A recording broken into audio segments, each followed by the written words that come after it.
तुकाराम महाराजांचा फार चरणाचा नाही पण 4 चरणाचा अभंग आहे। या अभंगातून महाराज जो आपल्या जीवनामध्ये आपल्या हिताच्या बद्दल तत्पर आहे, जागृत आहे, प्रयत्नशील आहे। तेव्हा अशा सुपुत्राला, अशा सुकन्येला ज्यांनी या जगामध्ये जन्म दिला असेल तर अशाच आईवडिलाची धन्यता तुकाराम महाराज या अभंगातून गातात। विठला विठला फार मोठा धोका, संतांची संगती नाही केली तर फार मोठा धोका, आणि आईवडिलाची सेवा केली नाही तर फार धोका, तो यमापासून होणार। विठला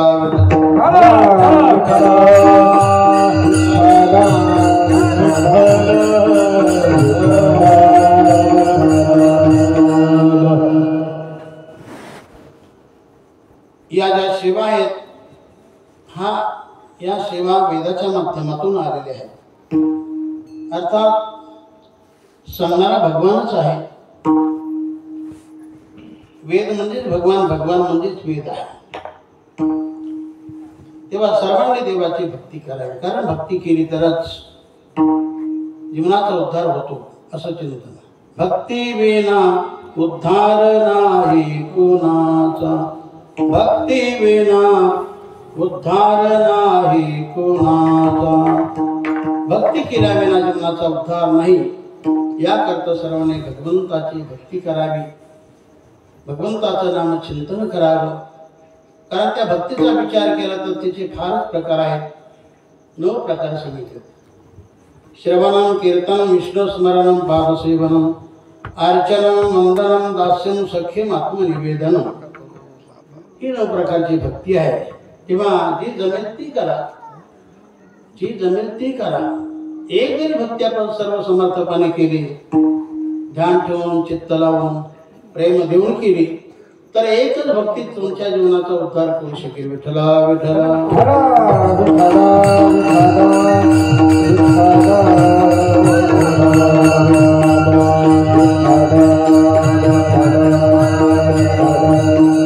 देवाची भक्ती महत्वाची, संतांची संगती महत्वाची, आणि आईवडिलांची सेवा महत्वाची आहे।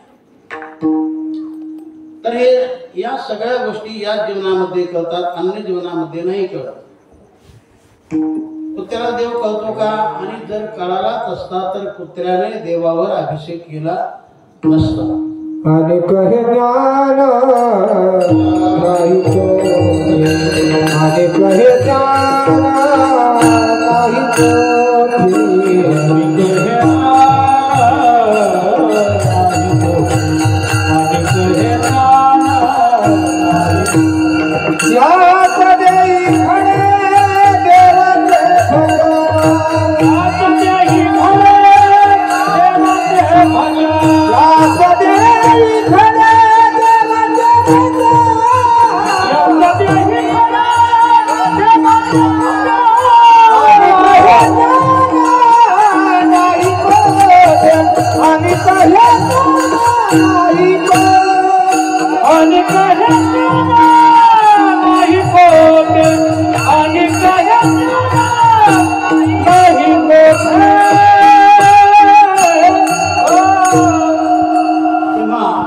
माणसामध्ये जे आहे ते पशुमध्ये नाही, पक्षामध्ये नाही, अन्य कोणत्याच योनीमध्ये नाही।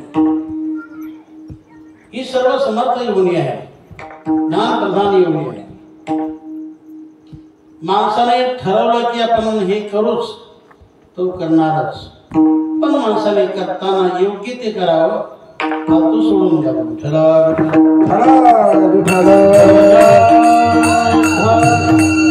करता आलं तर माणसाला काहीही करता येत, पण माणसाने काही करू नये, कारण काही केलं तर काही होतं। आपण जगामध्ये पाहतो। विठला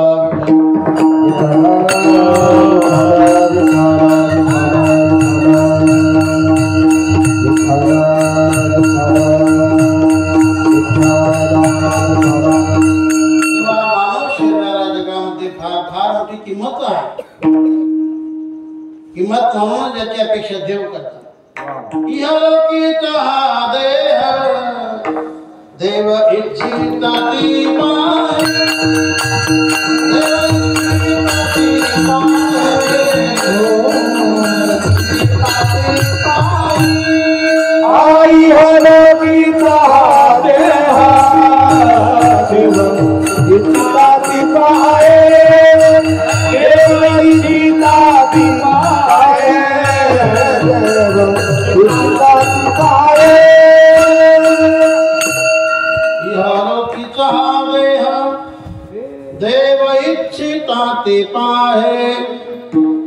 धन्याम्ही जन्मालो दास विठोबाचे झाड. तेव्हा सर्वांमध्ये अगदी महत्वपूर्ण शरीर हे मानव शरीर आहे. तर याच शरीराने आपण जगामध्ये वाटचाल करताना आपल्या समोर दोन मार्ग येतात. एक श्रेय मार्ग आणि दुसरा प्रेम मार्ग. श्रेय मार्ग म्हणजे ज्याच्यामध्ये प्रवेश केल्यानंतर आरंभाला थोडं दुःख पण नंतर मात्र भरपूर सुख, तो श्रेय मार्ग. आणि ज्याच्यामध्ये प्रवेश केल्यानंतर आरंभाला थोडं सुख पण नंतर भयंकर दुःख, याला म्हणतात प्रेम मार्ग. प्रेम मार्गाचं साधारण प्रतीक आपण जीवन घेऊ. जीवनाचा परिचय सर्वांना आहे. जेवण तसं चांगलं आपण कधी प्रमाणात सेवन केलं तर अन्नचे तार अन्नचे मार. जसं माऊली म्हणतात, जिव्हेचा हात फाटे जैविता वाटे गोमटे परिणामी शेवटे अवश्य मरण. अन्नच, पण तेच जर आपण वाजवीपेक्षा आपल्या पोटापेक्षा ती प्रमाणात सेवन केलं तर तेच अन्न पुढे चालून तुम्हाला रोगाच्या रूपाला मरणाला कारणीभूत ठरणार. मग जेवण करताना माणसाने कधी विचार करून जेवावा. नेहमी जिभेचा विचार करू नये, आपल्या पोटाचा, आपल्याला काय पचते तो विचार. विठ्ठला विठ्ठला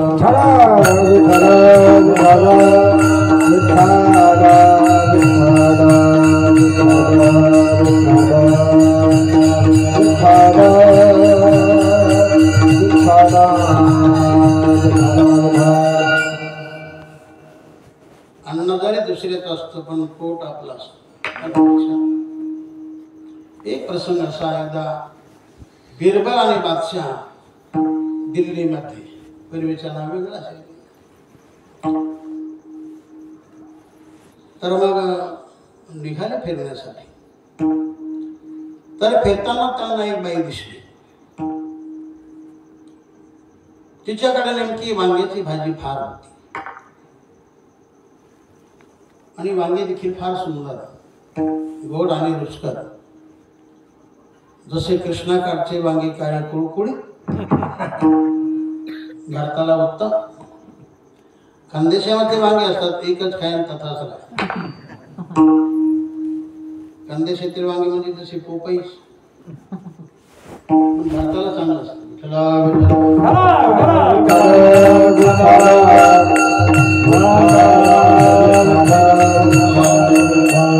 त्या वांग्याचं बिरबलने सुंदर असं वर्णन केलं की महाराज ये तो बैंगन है, बहुत अच्छे, इसलिए भगवान ने उसके ऊपर छत्र रखा है. म्हणजे भगवंताने त्याच्यावर छत्र धरलं.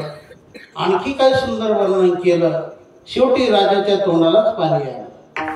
काय हरकत नाही, माझ्यासाठी मागी घेणे फार नाही, पण 1 किलो भर मागी घेण्यात आली. बिरबल आणि जो कोणी आपला सेवक आचारी स्वयंपाक करणार असेल त्याला देखील असं सांगण्यात आलं आणि त्याने देखील असं वांग बनवलं की बास, फोडणे जर गोंदेगाव तर वाज गोळेगावच. अप्रतिम वांग झालं, गोड रुचकर झालं आणि म्हणून राजाने ते सगळं फस्त केलं. आता ते वांगे राजाच्या पोटात रात्रीच्या 12 पर्यंत चांगले थांबले, परंतु 12 नंतर मात्र पोटामध्ये खालीवर खालीवर खालीवर खालीवर खालीवर खालीवर होऊ लागलं. पोटामध्ये गडबड गडबड गडबड गडबड गडबड होऊ लागले. मग रात्रीच कार्यक्रम सुरू झाला. लेलोटा झिलझाडे, लेलोटा झिलझाडे, रात्रभर कार्यक्रम चालूच राहिला. भयंकर बिरबलचा राग आला कोणाला, बादशाह. त्या बिरबलच्या शब्दाने हा प्रकार आपण केला, मला मरणांत वेदना होत आहे. आणि म्हणून सकाळ कधी होते, बिरबल माझ्याकडे कधी येतो, त्याची हाजरी कधी घेतो. झाली सकाळ, आला बिरबल, रागाला बादशाह, क्या मूर्ख आदमी, तू मूर्खपणा केलास, मला सांगण्याचा, तुझ्या शब्दावर विश्वास ठेवला, नको ते वांग खाल्लं, परिणाम रात्रभर मरणांत वेदना. बिरबल सांगला, महाराज बैंगन तो बहुत बुरी चीज आहे. अरे बाबा, तुझी काची भाषा कोणती आणि आमची भाषा कशी. मग तो सांगू लागला, महाराज मैं बैंगन का दास नहीं, मैं आपका दास हूँ। कारण आपको जिसमें अच्छा लगेगा वैसा बोलना वैसा करना ये तो मेरा काम है, लेकिन कितना खाना ये तो आपका काम है। म्हणजे त्या वांग्याचं वर्णन करणं हे माझं काम, पण ते वांग किती खावं हे तुमचं काम.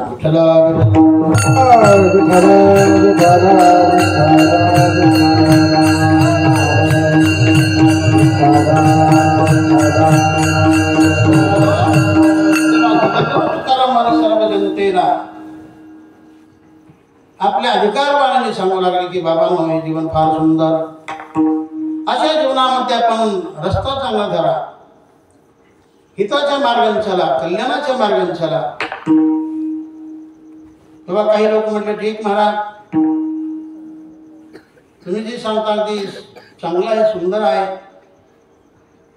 पण तुमच्या सांगण्याप्रमाणे एखादा सुपुत्र एखादी सुकन्या ती जर या मार्गाने गेले तर त्यांच्याबद्दल तुमचं मत सांगा. महाराज होतात, त्यांच्याबद्दल आमचं मत चांगलंच आहे, उलट त्यांना जे निर्माते जन्मदाते त्यांची आई वडील कसे आहेत याचं गोड चिंतन महाराज अभंगाच्या पहिल्या चरणात. आपुली आईचा जो आपुली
हे पहिलं चरण आहे. आपुली आहिता जो आसे जागता, धन्य माता पिता तयाचिया. तर जो आपल्या जीवनामध्ये आपल्या हिताच्या बद्दल जर जागरूक असेल, प्रयत्नशील असेल तरच ना धन्य माता पिता तयाचिया, अन्यथा आमच्या कानावर हात. ज्यांची मुलं हिताच्या बद्दल जागे असतील, प्रयत्नशील असतील, तत्पर राहत असतील तरच मग धन्य माता पिता तयाची या ठिकाणी हा सगळाच अभंग अतिउत्तम आहे. जेवढे म्हणून जगद्गुरु तुकाराम महाराजची अभंगबाणी ती सगळी सर्वश्रेष्ठ आहे की ज्या बाणीला जगात तोड नाही जोड नाही. जशी माऊलींची उभी महत्वाची तशी तुकाराम महाराजांची अभंग महत्वाची. श्लोक वामनाचा आर्या मोर पंताची ओवी ज्ञानेशाची अभंगबाणी प्रसिद्ध तुकयाची. तुकाराम महाराजचे अभंग हे सर्वश्रेष्ठ. तेव्हा महाराज बोलतात जो आपल्या हिताच्या बद्दल आपल्या जीवनामध्ये जर जागृत राहत असेल, प्रयत्नशील राहत असेल तर मग धन्य माता पिता तयाची. तेव्हा जागृती म्हणजे आपल्या जीवनाचं रक्षण, झोप म्हणजे आपल्या जीवनाचं भक्षण. जो सोता है वो खोता है और जो जाता है वो अपने जीवन में कुछ पाता है. एकंदर जागृती चांगली, झोप जरावाई. द्रौपदीची मुलं मोरम पावले. 5 पांडवाची पत्नी द्रौपदी की ज्याला भगवान कृष्णाने आपली बहीण मानली. तर 5पासून 5 मुलं झाले ते सगळे झोपेमध्ये मारले गेले. म्हणजे त्यांच्या मरणाला कारण झोपच झाली. त्यांच्या मरणाला कारण झोपच झाली. किंवा अभिमन्यू दात मारला गेला त्याला कारण देखील झोपच झाली. किंवा काही वेळेला कीर्तन खाट होत असतं त्याला कारण देखील झोपच असते. एक गोष्ट सांगतो, जरा भजन करा. विठ्ठला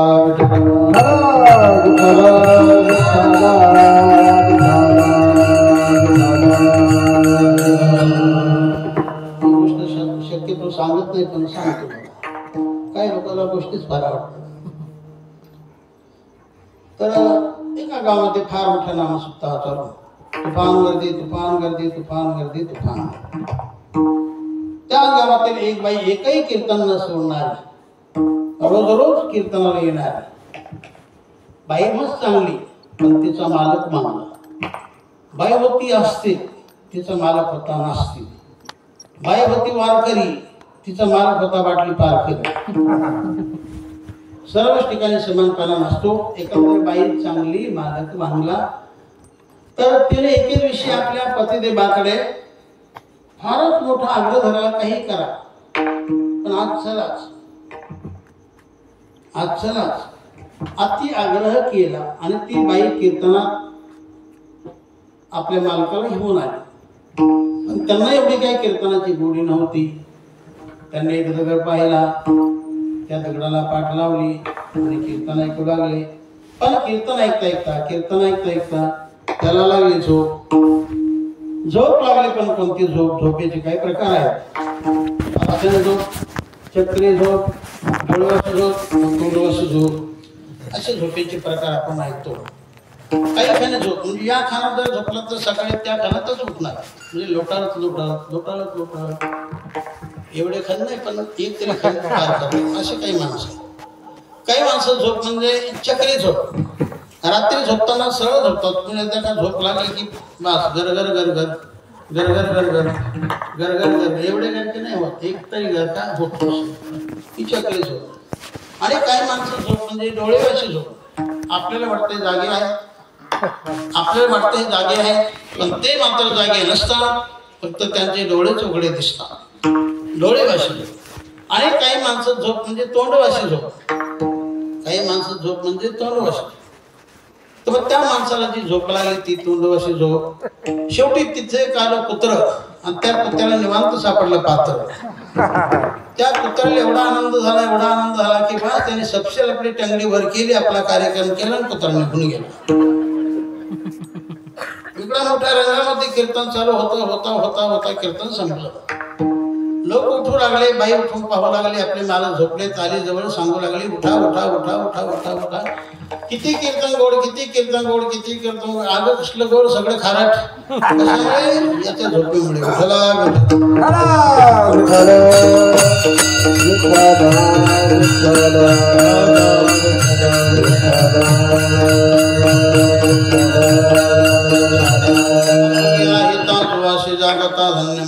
पिता दयाची या.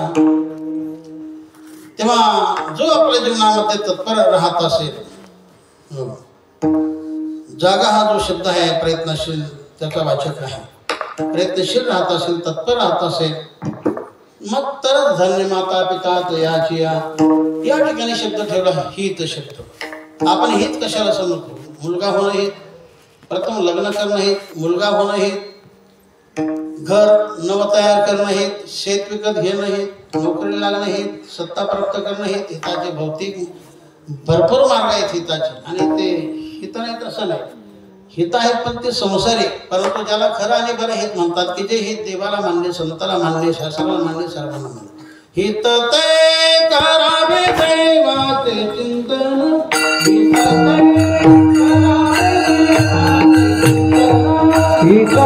करावे देवाचे चिंतन, हित ते करावे देवाचे चिंतन,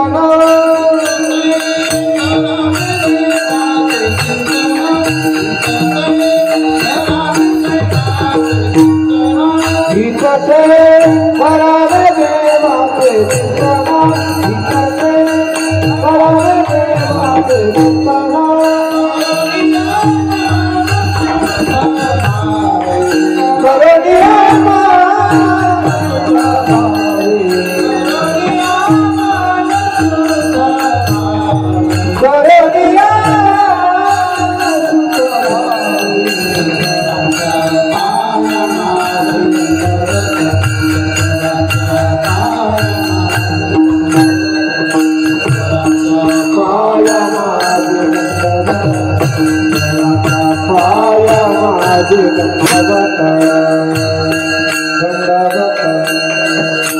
हित ते करावे कोणाचे चिंतन, देवाचे चिंतन, हित ते करावे देवाचे चिंतन. अर्थात जो अख्ख्या जगाचा चालक, मालक, प्रतिपालक असा जो सर्वसमर्थ भगवान परमात्मा, त्याचं नाम चिंतन करणं फार मोठं हित आहे. आणि अशा तत्वाने जर तो मनुष्य, ती व्यक्ती, ती कन्या अथवा तो पुत्र असं जर जीवन जगत असतील तर मग धन्य माता पिता दयाची या. अर्थात ही जी मुलं आहेत, तुकाराम महाराज दोघांच्या नावाचा उच्चार केला. केवळ पुत्रच नाही घेतला आणि केवळ कन्याच नाही घेतली, कारण जगामध्ये दोन्ही घटक महत्वाचेच आहेत. माणसाच्या जीवनामध्ये कन्या देखील असावीच आणि पुत्र देखील असावाच. दोन्ही घटक महत्वाचे. म्हणून चोखोबाला देवाला बोलता की देवा मला एकही देऊ नका, द्यायचं तर दोन्ही द्या, कन्या द्या आणि पुत्र द्या. पण तो पुत्र कसा आणि ती कन्या कशी? ऐसा पुत्र देगा देवा, ऐसा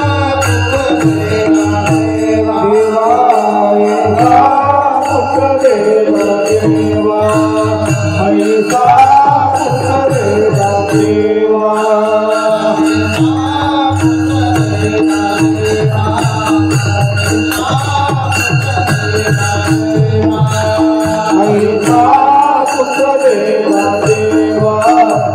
ऐसा पुत्र देगा देवा,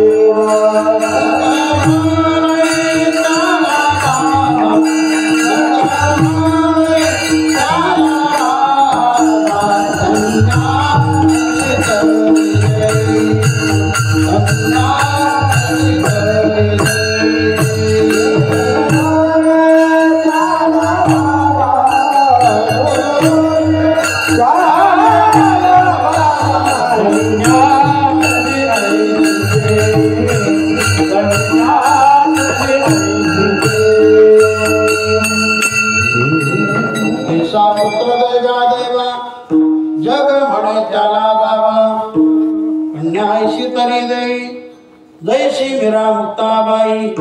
ऐसा पत्र भावा गुंडा जाता तेही लोकी झेंडा. इतके न देवे तुझ्याने माझे करी गाणे संतान. मला संतानहीन जरी केलं तरी चालेल, पण द्यायचं असेल तर असं दे. कन्या चांगली. जैसी मीरा मुक्ताबाई ऐसा पत्र भावा गुंडा जाता तेही लोकी झेंडा. असे असा पुत्र कशी कन्या विठ्ठला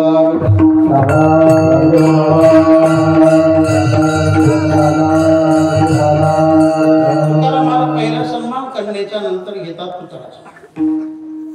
माणसाला शक्यतो आरंभाला मुलगी असावी, कन्या असावी, कारण पहिली बेटीन तो पुरोठी, पहिली बेटीन तो पुरोठी, नाहीतर पहिला बेटांच्या मानगोटा.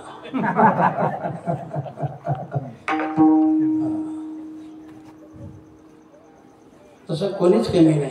मुलगाही चांगलाच, मुलगीही चांगलीच, कोणी घटक नव्हते. मुलगा चांगला झाला, सत्कर्मदान धर्म त्याने केला, शास्त्राप्रमाणे जीवन जगला, संत शब्दाप्रमाणे जीवन जगला, तर अख्ख्या कुळाचा उद्धार करतो. कन्या चांगली झाली ते दोन्ही कुळाकडचा उद्धार करते. इकडं सासरकडचा करते, तिकडं बापाकडचाही करते. विठ्ठला विठ्ठल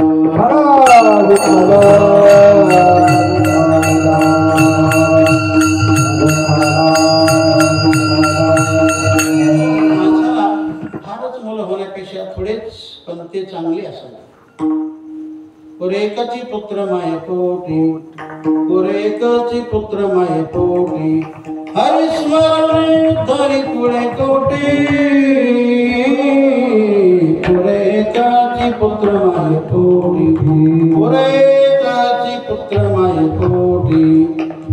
एकच पण चांगला, थोडेच पण चांगले, कोणत्याला फार नव्हते, थोडेच पण सगळे शिवासारखे, गांधीला 100 पण सगळे मूर्खच निघाले. थोडेच मुलं पण चांगले असावे, नाहीतर मग फार मुलं होण्यातून आईला जर मोठेपण मिळालं, आईला मोठेपण मिळालं तर आपल्याला कोंबडीला देखील मोठं समजावं लागेल. कारण कोंबडीला फार पिल्लं असतात, इकडे पिल्ले, तिकडे पिल्ले, मागे पिल्ले, पुढे पिल्ले, पिल्लेच पिल्ले, पिल्लेच पिल्ले, पिल्लेच पिल्ले, पिल्लेच पिल्ले. पण ते पिल्ले काय कामाचे? काही कुत्रे खातात, काही मांजर खातात, आणि काही शिल्लक राहतं, काही माणसं टकूनच असतात. आपण नाही, बाकीचे. मुर्गी को पूत घनो, मुर्गी को पूत घनो, आगे पीछे ठाट, कोई चिल्ली ले गई, कोई बिल्ली ले गए, हो गए बाटा बाट. चांगले मुलं असावे, त्यातून आईवडिलांचं मोठेपण होतं, कुळाचं उद्धरण होत असतं. कन्या चांगल्या, मुलं चांगले, त्यातून त्या घराचा उद्धार, ते गाव चांगलं, असे सगळे झाले तर तो देश चांगला. विठ्ठला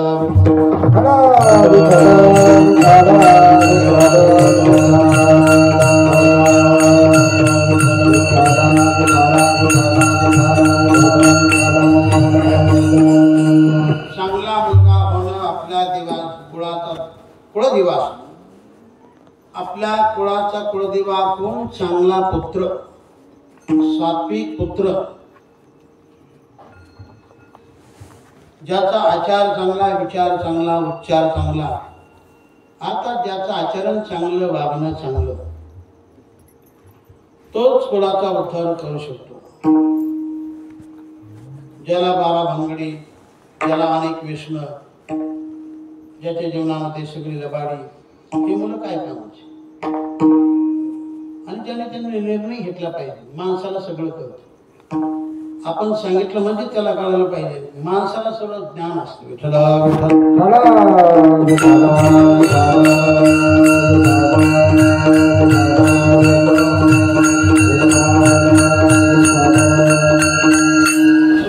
कुळाचा खरा कुळदेवा चांगला पुत्र.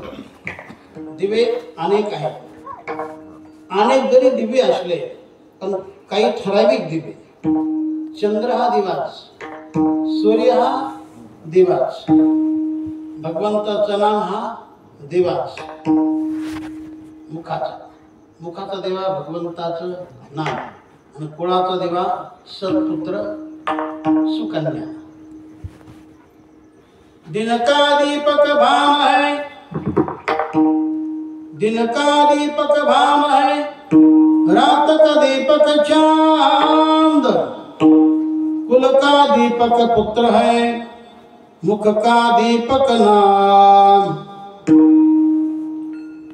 तेव्हा मुखाचा खरा दिवा म्हणजे भगवंताचं नाम आहे, साधू संतांचं नाम आहे. आणि कुळाचा कुळदिवा खरा कुळदिवा म्हणजे सत्पुत्र. सत्पुत्राची व्याख्या एकनाथ मला सांगतात भागवतातून.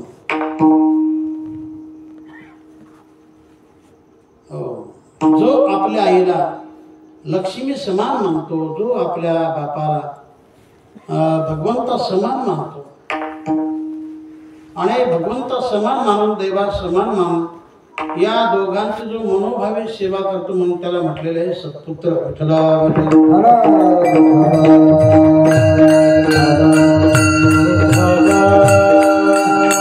आई वडिलांची देखील सेवा करतो आणि आपल्या कुळाचा उद्धार करतो म्हणून त्याला पुत्र म्हटलं, सत्पुत्र म्हटलं. तो नावाचा एक नरक आहे. कदाचित आपले पितर आपलं कुळ वाईट कृत्यातून जर नरकात गेला असेल, अधोगतीला गेला असेल, पण त्या कुळामध्ये चांगला एखादा कुळदिवा झाला तर सगळ्या कुळाचा तो उद्धार करतो. विठ्ठला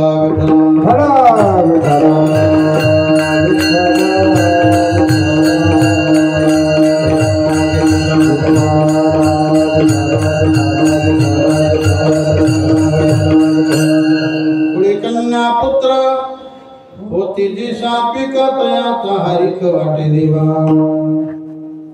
पण हा सात्विक आहे मुलगा, हा माणूस सात्विक आहे हे जाणायचं कशावर? लक्षण काय त्याचं गमत काय? जाती कीर्तन चांगला ऐकतो समजा तो सात्विक. एकही पठारी सभा सोडत नाही समजा तो राजस. आणि एकही तमाशा सोडत नाही, एकही पिक्चर सोडत नाही, वाईट गोष्ट पाहिल्याशिवाय राहत नाही समजा तो तामस. माणसाच्या वागण्यातून कळतं की हा मनुष्य, हा मुलगा कोणत्या गुणाचा, चांगला का वागला, त्याच्या कृतीतून त्याच्या वागण्यातून कळत असतं. जसे आपण माणसाची पारख या रूपातून करतो तसं घराची पारख देखील त्या घरातील फोटोवरून आपण साधारणपणे करू शकतो. समजा एखाद्या घरामध्ये फोटो दिसतील, स्वतःचे, पत्नीचे, मुलाचे, मुलीचे, जावयांचे, मित्रांचे, पुढाऱ्यांचे असे फोटो जर घरात दिसतील तर ते घर आहे रजगुण. आणि एखाद्या घरामध्ये जर फोटो दिसतील आईचे, वडिलाचे, आपल्या कुळामध्ये जे काही पितर होऊन गेले अशा ठराविक पितरांचे, साधू संतांचे, भगवंताचे, गोमातेचे, अन्नदात्यांचे, पतिव्रतांचे, धार्मिक नेत्यांचे, समाजसेवकांचे, नामधारकाचे, सत्य भाषण करणाऱ्यांचे वगैरे दैवी गुणांचे असे जर फोटो घरामध्ये दिसतील तर ते घर आहे सत्वगुणी. कोणतं गुणी? सत्वगुणी. आणि एखाद्या घरामध्ये जर फोटो दिसतील नटाचे, नटींचे, हर्षद मेहता सारख्यांचे, राधेन सारख्यांचे, गुंडांचे, टोग्यांचे, मूर्खांचे, चोरांचे वगैरे वगैरे असे जर फोटो घरात असतील तर समजा हे घर आहे तमोगुणी. विठ्ठला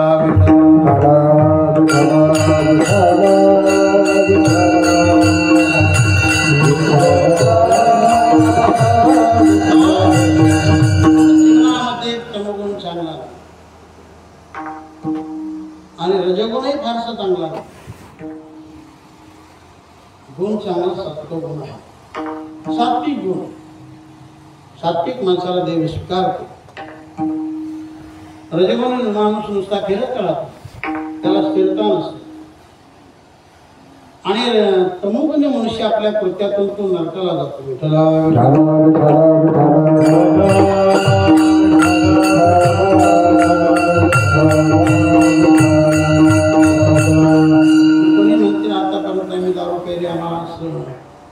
लक्षात आलंय तरी तुमचा उद्धार होणार. तुम्ही जर पश्चाताप व्यक्त केला, त्याचं प्रायश्चित्त केलं, पूर्वीच्या काळी जे तुम्ही पाप कर्म केलं त्याचं प्रायश्चित्त घेतलं, तर प्रायश्चित्त घेतलं ते पाप नष्ट होत असतं. जरी तुम्हाला प्रायश्चित्त माहीत नसेल, तुम्ही मनापासून अशा माळा फिरवल्या, 100 म्हणा, 200 म्हणा, पश्चातापपूर्वक बरं का, कळकळीने तळमळीने प्रार्थना करून की देवा माझं हे सगळं गणित चुकलं, मला माफ कर, मला क्षमा कर, माझं अज्ञान म्हणून हे घडलं. अशा पर्याने पश्चाताप व्यक्त केला आणि तुम्ही नामचिंतन केलं, थोडं नाही भरपूर केलं तर ते पाप सगळं जळून जातं. विठ्ठला विठ्ठल जीवनाचा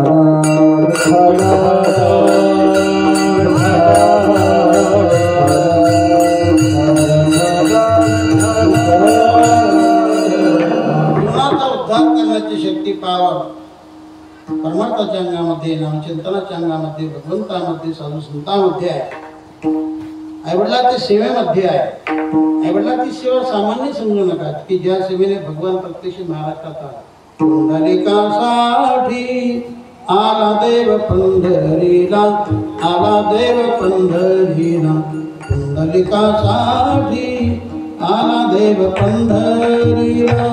पंढरपुरामध्ये भगवान आला याला कारण तर ज्या भगवंताने त्या सेवेला प्रसन्न होऊन हरी वैकुंठाहुनी आला पुंडलिका लागुनी, उभा राहिला आजुनी, युगानुयोगे भक्ता संगे, एका जनार्दनी संत शोभा शोभा देव पावो विठ्ठल, देव पावो विठ्ठल, देव पावो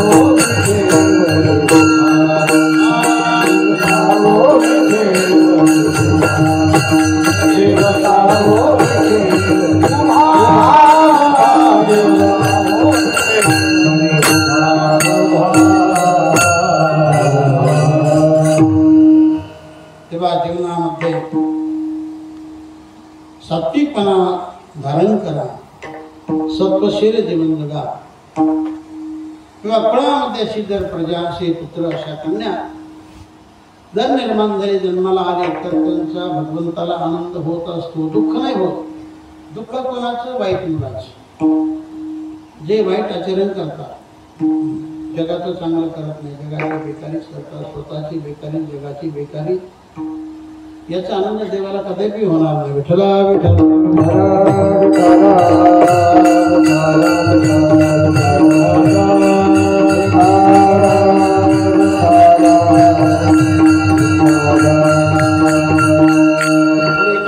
पुत्र होते जे सात्विक, तयाचा हारिक वाटे देवा. अशा चांगल्या मुलांचा आनंद भगवंताला होतो. बाकी जे अकृत्य करणारे, नको ते करणारे, नको ते पाहणारे, अंगामानाची रुची आवे, येतने कृत्याकृत्य ना ठेवे, जो करण्याचे नामे भलतेची करे. काही करतो, काही खातो, यांचा आनंद देवाला नसतो. देवाला चांगल्या मुलांचा आनंद होत असतो. पुढे कन्या पुत्र होती जे सात्विक, तयाचा हारिक वाटे देवा. हारिक म्हणजे आनंद देवाला होत असतो.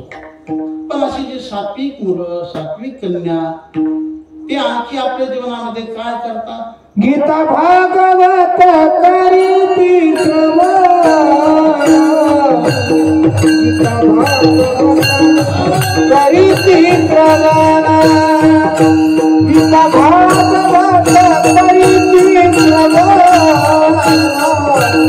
गीता भागवत करीती श्रवण,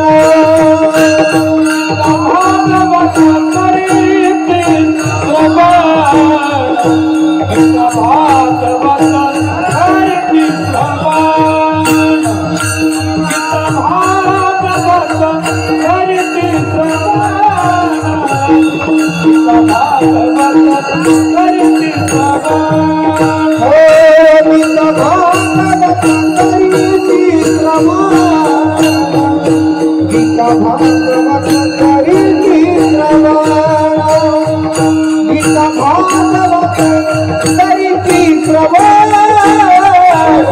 गीता भागवत करीती श्रवण गीता भागवत करीती श्रवण गीता भागवत करीती श्रवण गीता भागवत करीती श्रवण गीता भागवत करीती श्रवण अखंड चिंतना अखंड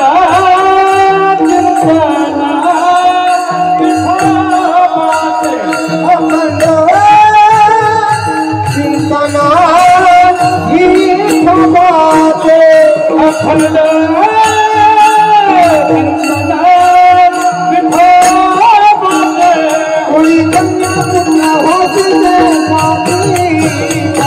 कोई कन्या पुत्र होती है साथी का कोई कन्या पुत्र होती है साथी का कोई कन्या पुत्र होती है साथी का हो कोई कन्या पुत्र होती है साथी का कोई कन्या पुत्र होती है साथी का कोई कन्या पुत्र होती है साथी का कोई कन्या पुत्र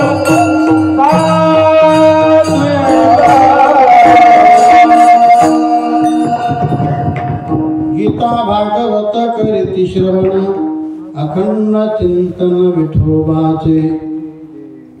गीता भागवत अशा दोन ग्रंथाचा उल्लेख महाराजांनी या तिसऱ्या चरणातून केला. गीता हा विश्वग्रंथ आहे. हा ग्रंथ सांगणारा भगवान कृष्ण आहे आणि हा ग्रंथ ऐकणारा भक्त अर्जुन आहे. उपदलहित गुजत्याते श्याम सुंदरा अर्जुनाचे बोल निघाले भगवंताचे. गीत गीत माऊली धन्यते ज्ञानेश्वर माऊली धन्यते ज्ञानेश्वर माऊली. कुरुक्षेत्राच्या रणमैदानावर गीतेचा जन्म झाला तेव्हा गीता ग्रंथ आकाराने छोटा पण ज्ञानाने सगळ्यात मोठा. जगात आहेत ग्रंथ पण गीतेसारखा नाही. जगात आहेत पंथ पण प्रेमासारखा नाही. जगात आहेत सज्जन पण आपल्या सद्गुरू सारखा नाही. जगात आहेत वस्तू पण भगवंतासारखी नाही. विठ्ठला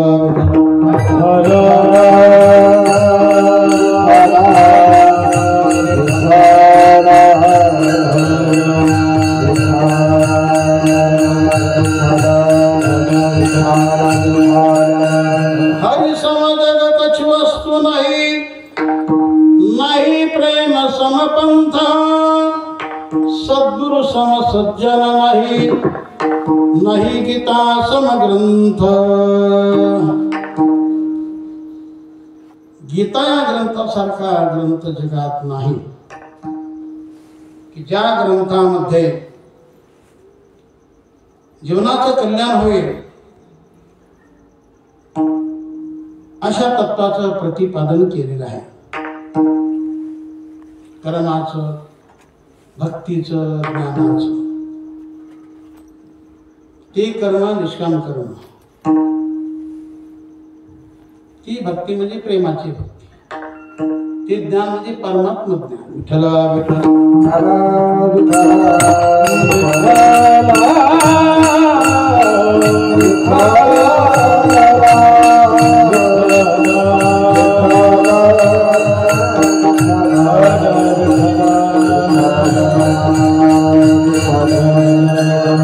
माणसाकडे अज्ञान नसावं पण माणसाकडे ज्ञान अवश्य असावं.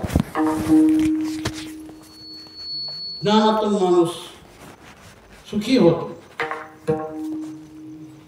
सुखी होण्यासाठी समर्थ ज्ञान आहे आणि असं ज्ञान या गीतेमध्ये आहे. तोला मोलाचं ज्ञान, जीवनाचा उद्धार करणारं ज्ञान आहे, मन शांती देणारं ज्ञान आहे, समाधान प्राप्त करून देणारं ज्ञान गीता ग्रंथामध्ये आहे.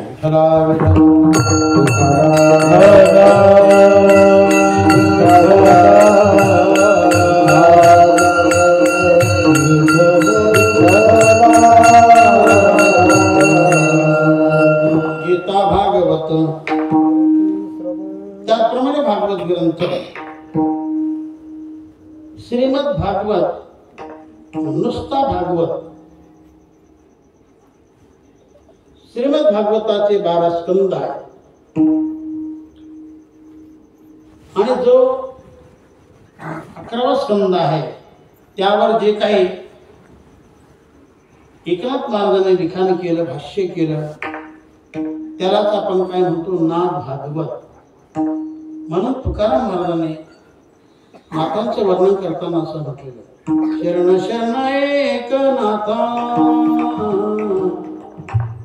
शरण शरण एकनाथा, पायी माथा ठेविला, पायी माथा ठेविला, नका पाहू पूर्ण दोष, नका पाहू पूर्ण दोष. असं नाथांचं महाराजांनी वर्णन केलं आणि शेवटी असं म्हटलं, तुका म्हणे भागवत, तुका म्हणे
अशा भागवत ग्रंथाचा उल्लेख महाराजांनी आपल्या अभंगातून केला.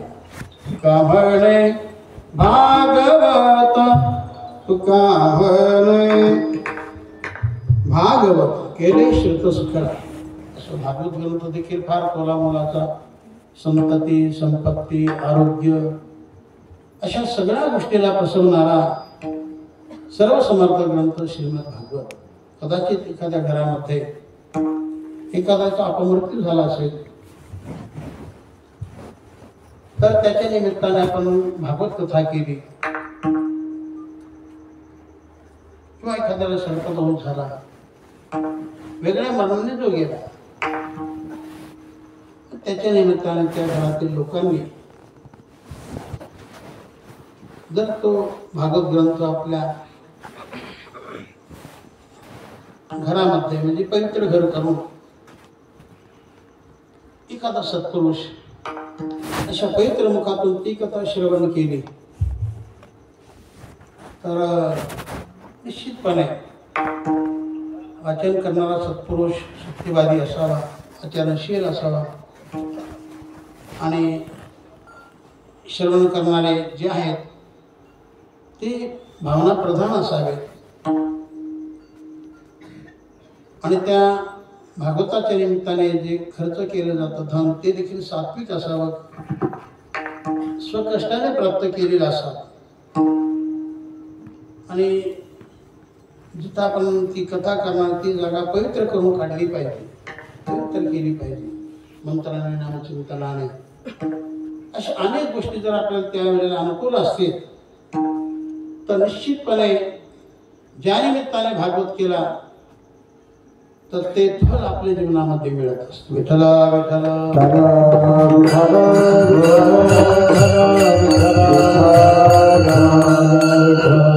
घातपात झालेले माणसं हे भूत देवलीला प्राप्त होत असतात. वेगळ्या पद्धतीने त्यांचं राहणं जगामध्ये असतं, त्यांना सुख नसतं आणि घरातील माणसाला मानसिक समाधान नसतं. मग त्या व्यक्तीच्या निमित्ताने आपण जर थोडा खर्च केला तर त्याची योनी समाप्त होते, तो त्या योनीतून मुक्त होतो. जसा गोकर्ण भगवत भक्त त्याचा बंधू बंदूककार, त्याने भयंकर पाप केलं. आपण नेहमी कथा ऐकतो. अत्तदेव नावाचा ब्राह्मण, त्याला हे दोन मुलं, बंदूककारी आणि गोकर्ण. गोकर्ण हा गायीपासून झाला आणि बंदू आपलं गोकर्ण गायीपासून आणि बंदूककारी हा त्याच्या पत्नीपासून. काय तिचं नाव जाऊ दे, पण जरा बेकार होती. तिचं कुटुंब जरा बेकारच होतं. लबाड होती, फार खात होती आणि तिची भावनाच नव्हती, श्रद्धाच नव्हती आणि दुर्गुण तिच्या अंगात होते.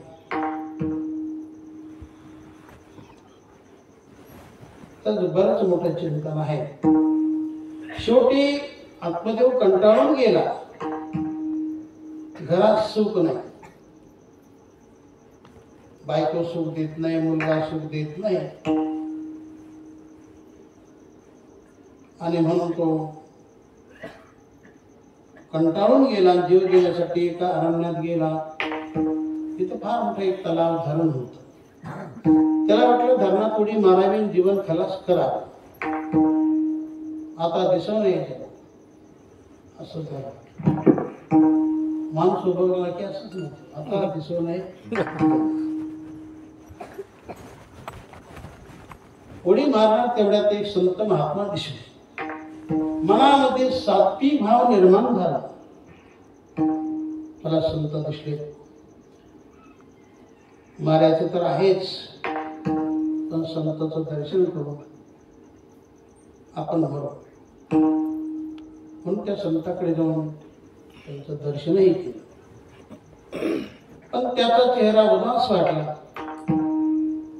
त्या संताला या व्यक्तीचा चेहरा उदास वाटला.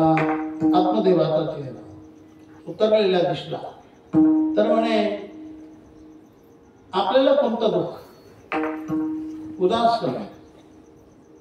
कथम रोदिसी विप्रत्वं काते चिंता बलीयसी वदत्वं सत्वरं मह्यं स्वस्य दुःखस्य कारणं. हे विप्रा, हे ब्राह्मण, तुझ्या दुःखाचं नेमकं कारण मला सांग. जेवढा होईल तेवढा मी प्रयत्न करतो. कारण जगामध्ये माणसं फार दुःखी आहे. सुखापेक्षा दुःखच फार. माणसाला दुःख होईल हे आश्चर्य नाही, प्रकाश नाही. माणसाला दुःख होईल हे आश्चर्य नाही. माणसाला सुख झालं हेच आश्चर्य आहे.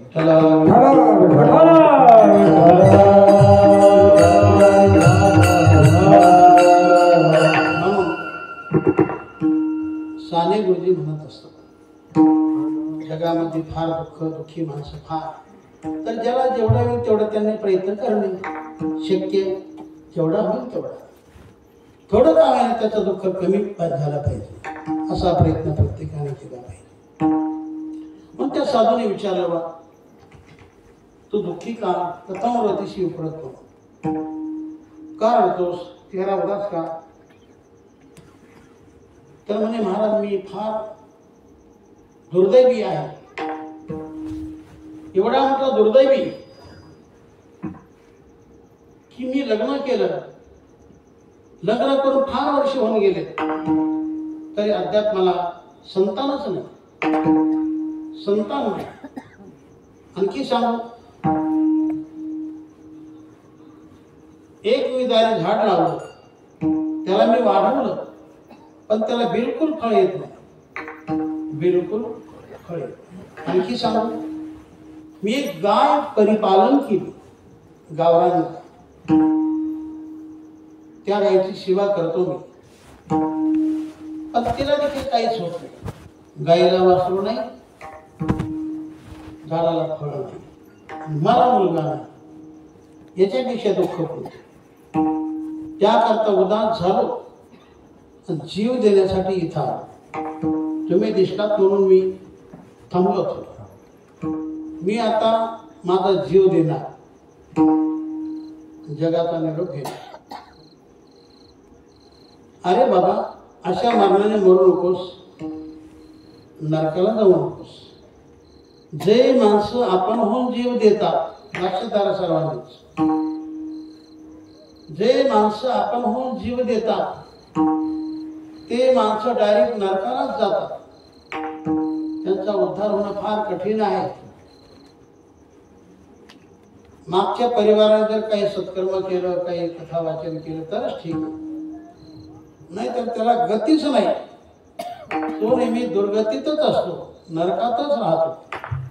कोणाचं काय जाणार? ज्याने त्याने आपलाच विचार केला. असा मनाने बोलू. आपल्या मनासारखं जरी नाही झालं, कारण काही महिला पटकन निर्णय घेतात माणसापेक्षा, डायरेक्ट विहिरीला करतात. कितीतरी महिला विहिरीत उडी टाकतात, राखेल टाकून जाळून घेतात, गळफास लावतात, विष घेतात.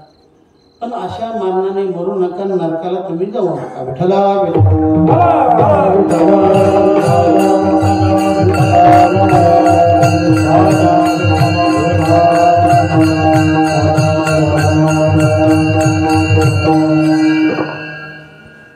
तर म्हणे काही करा, पण तुम्ही किती जरी सांगितलं तर माझं समाधान नाही. उत्तर झाला तरच मला समाधान. जर असेल शक्ती तर करा प्रयत्न. पण त्यांच्याकडे एक फळ होत. आता ती तपाचं फळ होतं महाराज, ते काय वाया जाणार आहे. ते फळ त्याच्याकडे देण्यात आलं. तू खाऊ नकोस, तुझ्या कुटुंबाला दे.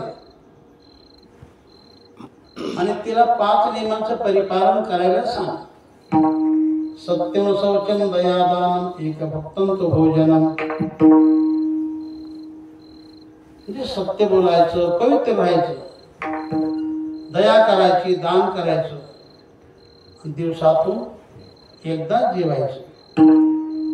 या नियमांचं परिपालन 1 वर्षापर्यंत जर केलं तर निश्चितपणे तुमच्या घरामध्ये मुलगा जन्माला आल्याशिवाय राहणार नाही.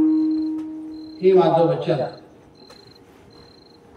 तर जा, हे फळ घेऊन जा, कुटुंबाला खायला दे. मोठ्या आनंदाने तो उड्या मारत घरी आला. आणि कुटुंबाच्या हाती फळ देण्यात आलं की आपलं भाग्य उदयाला आलं. तर तो काय कर, हे फळ सेवन कर.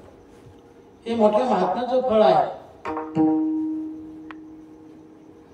त्यांनी आपल्यावर प्रसन्न होऊन हे फळ दिलेलं आहे. आपल्याला पुत्र होणार तर हे तू फळ सेवन कर. फळ दिलं, हे बाहेर पडले.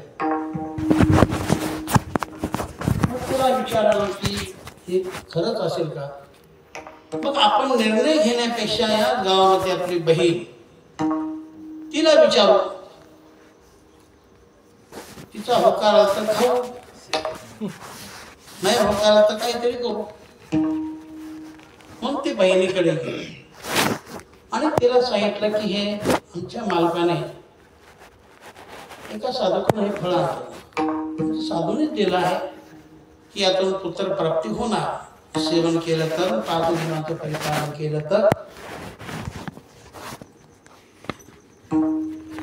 मग तू सांग मला, मी काय करू? म्हणजे कसलं खरं, कसलं खरं? आणि फळच खाऊन मुलं झाले तर लग्न करण्याचं कामच काय? पुढचा विचार काय करू? विचित्रच होतात. मग हे फळ काय करू? म्हटलं दे तुमच्या गाईला चालू, तुमच्या गाईला चालू. शेवटी ते फळ गाईला चालण्यात आलं. मग हे घरी आले, विचारलं खाल्लं का? हो म्हणले खाल्लं.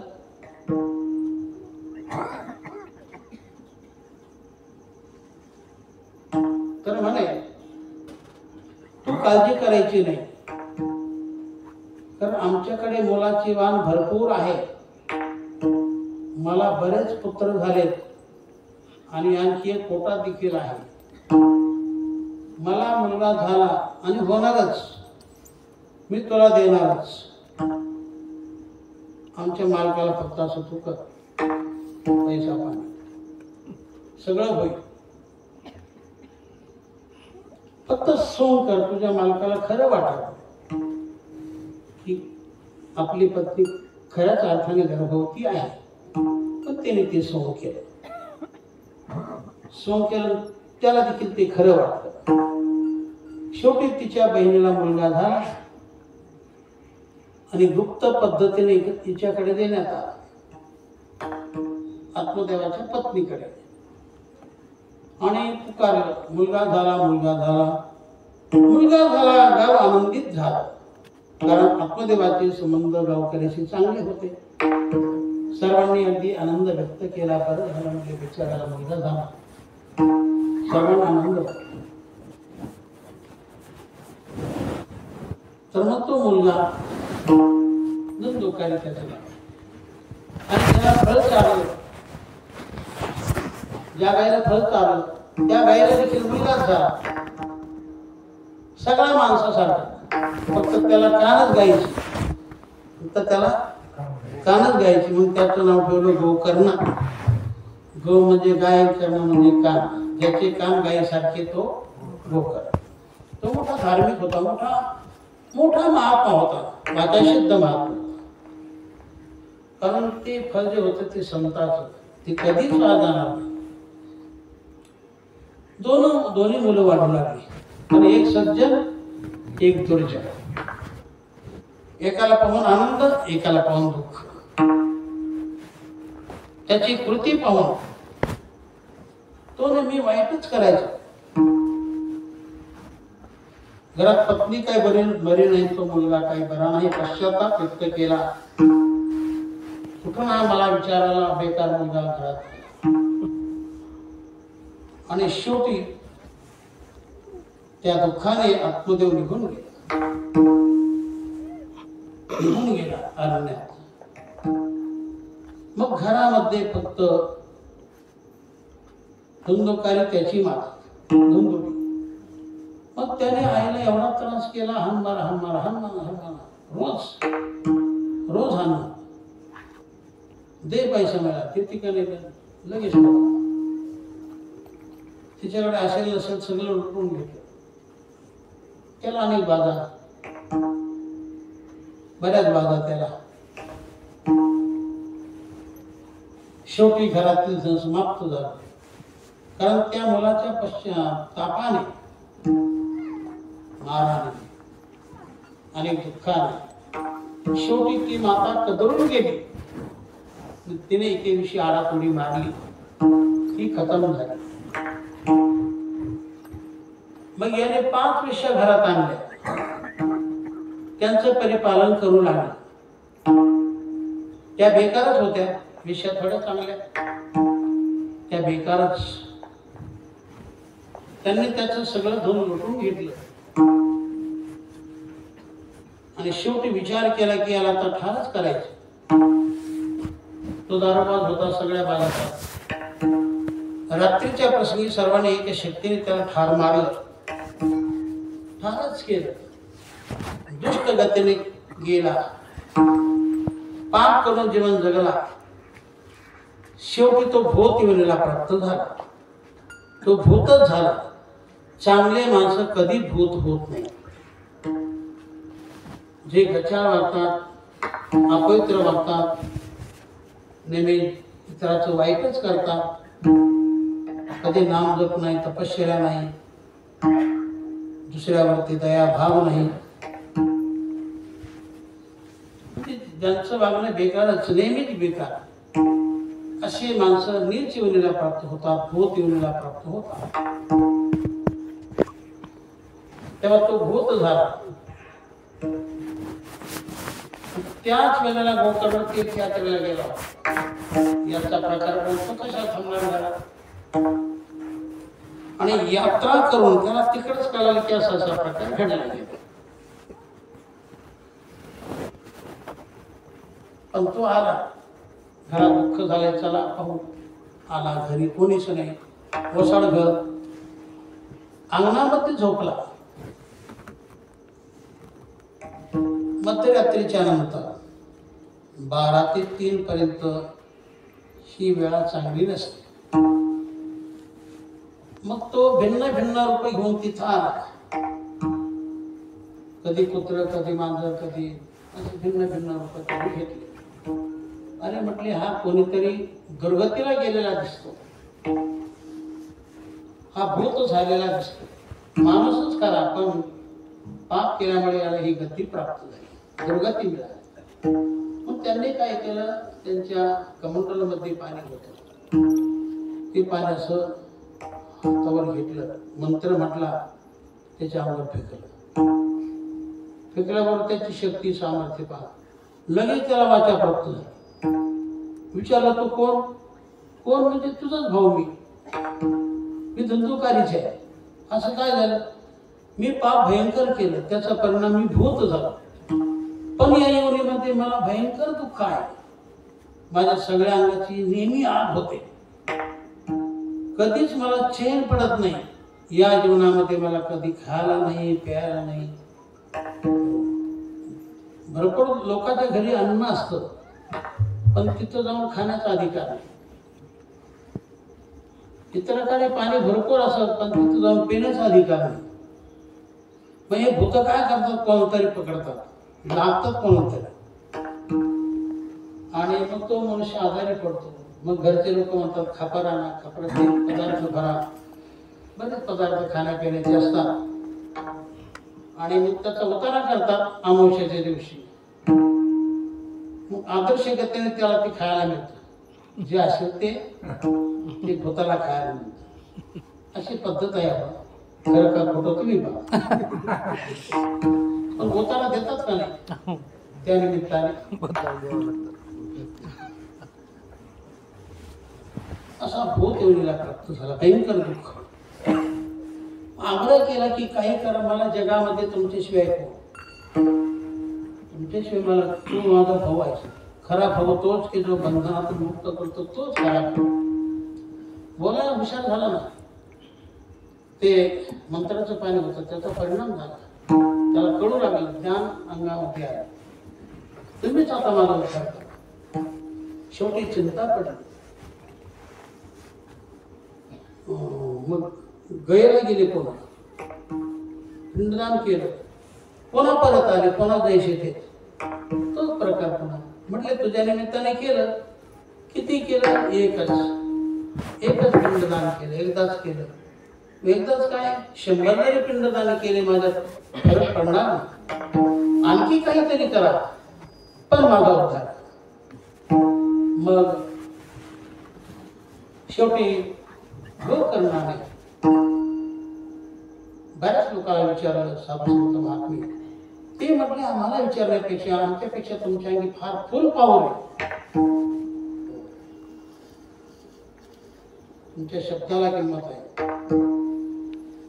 आम्हाला विचारण्यापेक्षा प्रत्यक्ष सूर्यदेवाला विचार. सूर्याला आव्हान केलं, शक्ती होती तशी मला, तपाची शक्ती.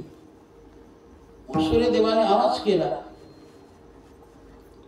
किती कथा म्हणजे भागवत कथाच करा, आणि शिवाय ती तुम्ही स्वतः सांगा, त्यातून तुमच्या बंधूचा उद्धार होणार. मग शेवटी कथेचं नियोजन करण्यात आलं, समाज जमा झाला, कथा सुरू झाली. तो देखील भूत झालेला वाऱ्याच्या रूपाने तिथं आला. एका कोपऱ्यामध्ये एक टोकर होता, त्याला 7 गाठी होत्या असं वर्णन. त्या टोकरामध्ये त्याने प्रवेश केला वाऱ्याच्या रूपाने. 7 दिवसपर्यंत त्याने श्रवण केलं. प्रत्येक दिवशी गाठ फुटायची. 7व्या दिवशी म्हणजे 7 दिवसात 7 गाठी फुटल्या. 7व्या दिवशी त्या टोकरातून, वेळातून, बांबूतून एक दिव्य पुरुष बाहेर पडला. चमचम चमचम चमचम चमचम करू लागला. दिव्य त्याचा प्रकाश पडला. सर्वांच्या नजरात त्याच्याकडेच गेल्या. असा कोण देव आहे. सर्व त्याच्याकडे पाहू लागले. एवढ्यात लगेच भगवंताचं विमान खाली उतरलं. ते भगवंताचे शिवात लगेच जवळ आले आणि आग्रह केला, वेळ करू नका. भगवंताने आम्हाला पाठवले तुमच्या उद्धारासाठी. हे विमान आपल्यासाठीच आलं. अति आग्रह केला, विमानात बसवलं आणि डायरेक्ट विमान वैकुंठात गेलं. विठ्ठला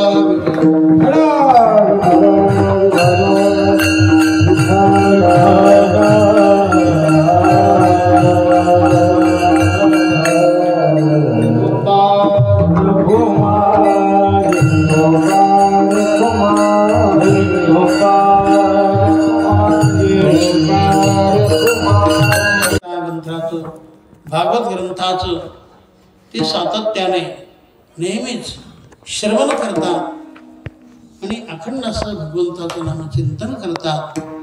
मग अशी जर असले तर त्यांचीच मला सेवा घडावी असं तुकाराम महाराज शेवटच्या चरणात तुका म्हणे त्यांची सेवा तुका म्हणे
त्यांची सेवा तरी माझ्या दैवा पार नाही.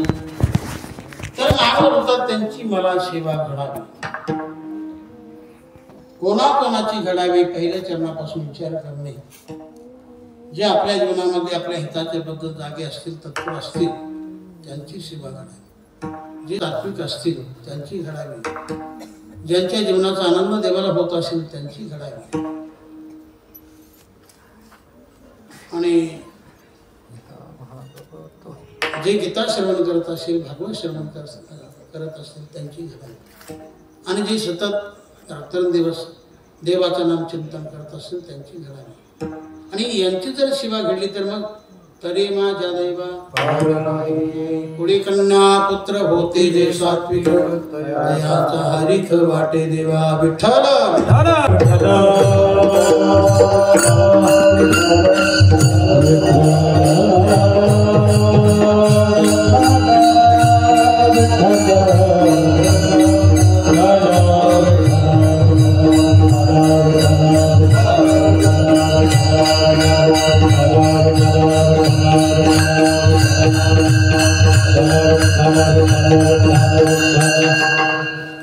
आपल्या हिता जो असे जागता धन्य माता पिता ते आचिया. तर ज्याने आपल्या जीवनामध्ये क्रांती केली, पुरुषार्थ प्राप्त केला, त्याला मोठेपण देत नाहीत महाराज. मोठेपणा कोणाला देतात? त्याच्या आई-बापाला, वडिलांनाच का देतात? तर ज्या अर्थी मुलगा एवढा तयार झाला, शक्यतो हे सगळे गुणधर्म त्याच्या आईवडिलाचे आहे. शक्यतो आईवडिलाचे गुणधर्म सर्वत्र सारखा लावू नका. शक्यतो आईवडिलाचे गुणधर्म मुलाच्या अंगी येतात. एक अशी म्हण आहे की बाप तैसा बेटा, कुंभार वैसा लोटा, मायेशी लेखन घोडे तशी. ज्या अर्थी मुलगा एवढा तयार झाला, मुलगी एवढी तयार झाली, हे गुणधर्म त्यांच्या आईवडिलाचे हो. याकरता महाराज आईवडिलाला मोठेपण देतात. विठ्ठला विठ्ठला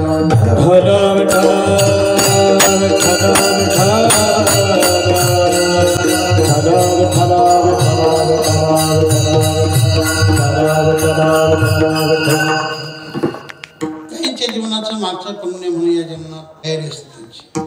सहजपणे त्यांना ते सद्गुण प्राप्त होतात. आणि काहींच्या जीवनामध्ये जे काही सद्गुण येतात, आचरण येतं, आईवडिलाचं वळण लागतं. आईवडिलाचं वळण चांगलं असेल तर आईवडिलाचं वळण, आईवडिलाचं शिक्षण, आईवडिलाची कृती शक्यतो मुलं उचलत असतात. आणि म्हणून आईवडिलांनी देखील आपला आचार विचार चांगला ठेवला पाहिजे. आपल्या मुलांना चांगलं वळण लागलं पाहिजे, याची दक्षता घेतली देखील पाहिजे. तर म्हणून तुकाराम महाराज जो मोठेपणा देतात तो अगदी योग्य आहे. ज्या अर्थी मुलगा तयार झाला, हे सगळे गुणधर्म त्याच्या आईवडिलाचे आहेत. का म्हणे तुका म्हणे मग घडो त्यांची सेवा, यांची मला घडावी. तुकाराम महाराज कशाला अपेक्षा करतील आयऱ्या गाऱ्याची सेवा करायला?